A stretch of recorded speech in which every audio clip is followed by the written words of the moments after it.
a slave of the Emperor.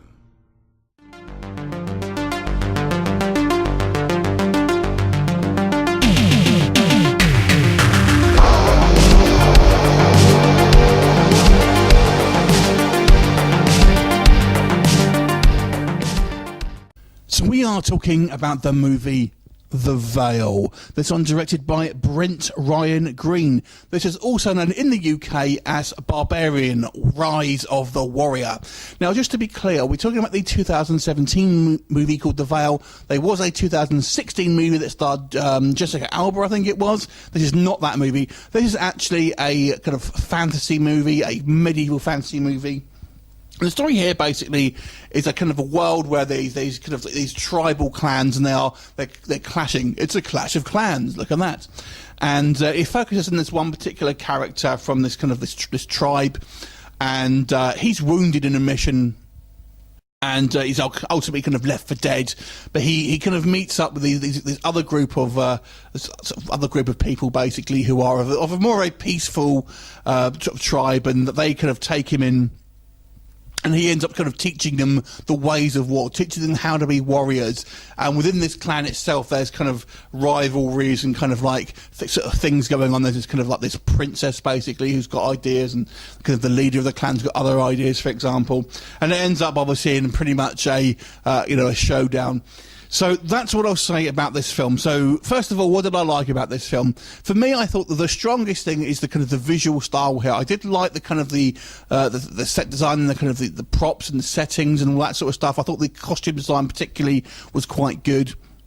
You know, it's kind of it's somewhat realistic, but kind of obviously a fantasy film at the same time. Obviously, you've got the princess, she's got all the poofy hair and the makeup and all of that. But I kind of quite like the more functional armour and stuff like that. That was all quite good. I thought the fight scenes here were of an okay quality, so I wasn't blown away by them, but there's some pretty decent fight scenes here. The main issue with me is, with this film, I felt the story was all over the place. And the weird thing about this, the plot isn't a particularly, grandiose plot with lots of twists and turns, but it's the way it's told. There's very little world building for a start, so you could have dropped into this kind of this story without really understanding the world that it's kind of based in.